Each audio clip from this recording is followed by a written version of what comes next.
Assalamualaikum warahmatullahi wabarakatuh. Perkenalkan, saya Anjang Suwandi dari Fakultas Teknologi Informasi Universitas 11 April Sumedang. Pada kali ini saya akan memaparkan mengenai artikel penelitian saya pada mata kuliah Kapital Selekta mengenai komparasi SPM dan Logistic Regression menggunakan optimasi grid search CV pada analisis sentimen ekowisata Tanjung Priok.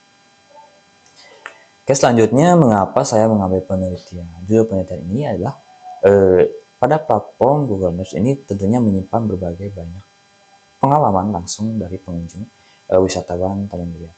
Dan dari ulasan negatif yang walaupun sedikit, tapi sangat bernilai tinggi untuk evaluasi layanan, khususnya bagi wisatawan. Selanjutnya, analisis manual dari ratusan ulasan ini dirasa kurang efektif dan rawan subjektivitas. Dan konteks pada Tanjung Duriat ini dilandasi oleh berbagai atraksi pariwisata, kemudian juga adanya penelitian-penelitian mengenai kualitas layanan kafe, kemudian hospitality, dan berpersepsi harga mempengaruhi niat kunjungan ulang pada wisatawan.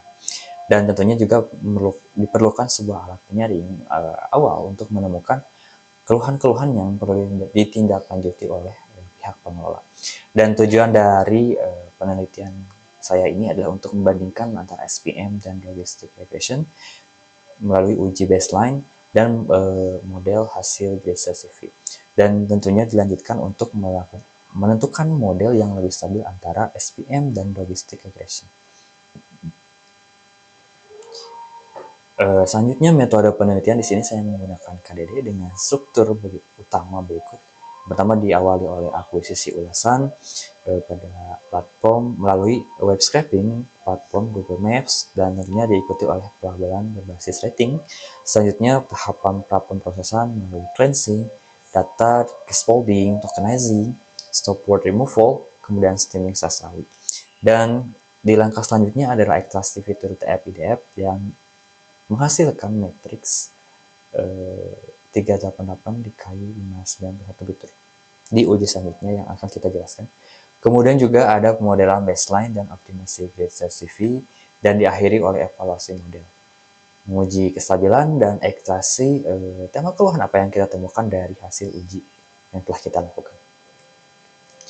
Pada dataset yang saya dapatkan di Google Maps ini terdapat 416 ulasan mentah.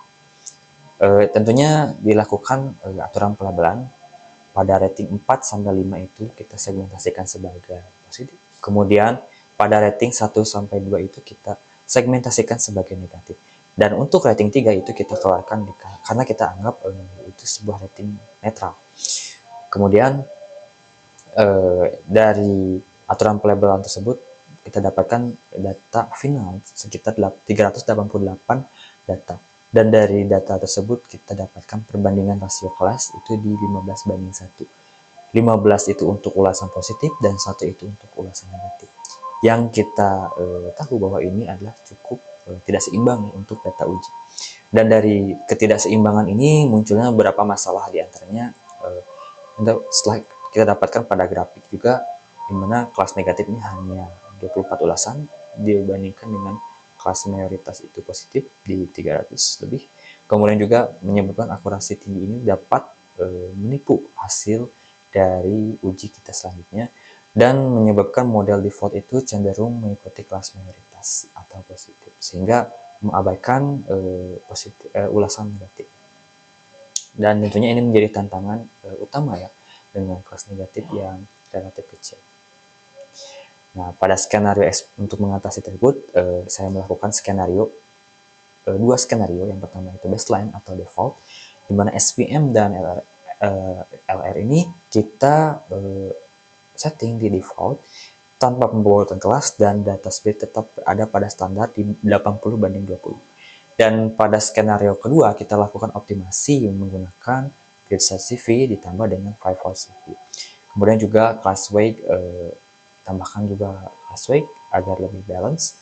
Kemudian juga pengaturan SPM dan LR, dan diakhiri oleh scoring makro F1 untuk memilih model yang lebih baik. Dan hasil pada baseline itu seperti yang kita prediksi, terjadi akurasi paradoks, di mana 90 93,6% itu akurasinya. Namun pada recall negatif itu didapatkan 0,0, dikarenakan semua ulasan negatif ini diprediksi sebagai dianggap sebagai positif dan tidak terdeteksi. Dan tentunya akurasi global yang tidak cukup ini disebabkan pada data yang sangat timpang. Kemudian kelas mayoritas ini mendominasi sehingga menyebabkan fungsi ini loss. Dan evaluasi harus menampilkan recall negatif dan makro F1. Tujuan penelitian ini bukan hanya sekedar akurat, tetapi juga mampu mendeteksi keluhan.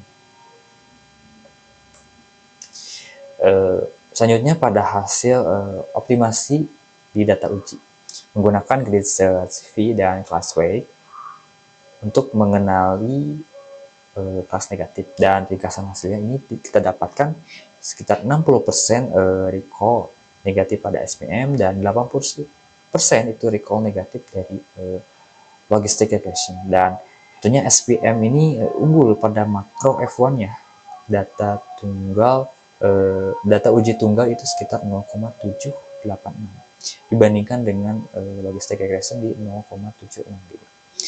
Nah, namun terdapat sebuah catatan penting di mana data uji ini hanya memiliki 5 ulasan negatif, sehingga hasil tunggal perlu diuji ulang di uji selanjutnya. Kita tiba di uji kestabilan untuk memilih model mana yang terpilih sebagai model yang lebih stabil gitu.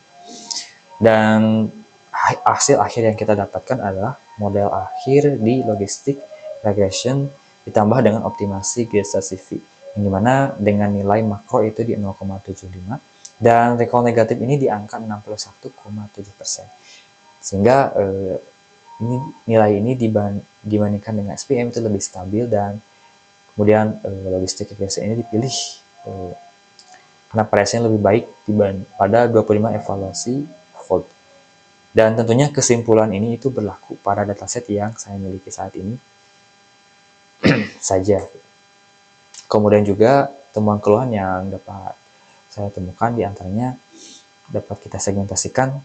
Yang di urutan pertama itu ada harga tiket dan biaya tambahan, kemudian diikuti pelayanan dan petugas, kemudian diikuti akses jalan lokasi, kemudian diikuti oleh fasilitas dasar, dan diakhiri oleh 4% operasional. Ada beberapa kutipan dari ulasan wisatawan juga, yang mana tiket ini mahal, nggak worth it katanya, dan spot foto ini masih berbayar lah. Dan kesimpulan yang dapat kita ambil di sini adalah akurasi paradoks ini muncul pada model default dibandingkan pada optimasi. Dan optimasi ini meningkatkan recall negatif sehingga lebih bisa dikenali dibandingkan data mayoritas positif. Kemudian juga logistic regression ditambah dengan optimasi GSA-CV ini ternyata paling stabil pada model dataset yang kita dapatkan, yang kita uji kali ini. Dan tentunya keluhan utama ini lebih banyak terkait mengenai harga dibandingkan akses jalan yang kita asumsikan sebelumnya. Dan rekomendasi yang dapat diterapkan oleh pihak pengelola yang ternyata adalah transparansi ya, harga dan biaya tambahan yang berlaku bagi wisatawan, kemudian juga pelatihan pelayanan petugas sehingga wisatawan lebih nyaman dalam berwisata, dan diakhiri oleh perbaikan akses dan fasilitas dasar sebagai pelengkap dari kenyamanan untuk wisatawan. Mungkin sekian yang dapat saya presentasikan. Mohon maaf apabila ada kekurangan maupun kesalahan saya dalam berbicara. Billahi taufiq wa hidayah. Assalamualaikum warahmatullahi wabarakatuh.